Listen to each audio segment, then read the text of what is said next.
জীবনে ওই ছেলেগুলি বেশি কাঁদে যারা 10 জনকে নয়, একজনকে মনে প্রাণে ভালোবাসে। আরে বোন, তোমরা বলো ছেলেরা স্বার্থপর। ছেলেরা 200 টাকা একটা মেয়ের দেহ পাবে জেনেও তার ভালোবাসার মানুষটার জন্য পাগলের মতো কান্না করে। মেয়েরা কয়েকদিন রিলেশন করেই ছেলেদেরকে বলে ভুলে যেও। আরে বোন, ভুলে যাওয়া যদি এতই সহজ হতো তাহলে কি রাস্তাঘাটে এত পাগল পড়ে থাকতো?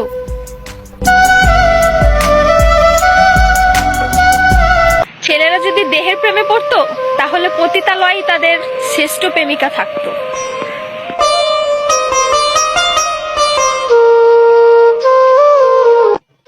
যে ছেলে তোমাকে জান, কলিজা, পাগলি বলে ডাকে, ভেবে নিও সে ছেলে তোমাকে শুধু গার্লফ্রেন্ড না, তার জীবন ভাবে।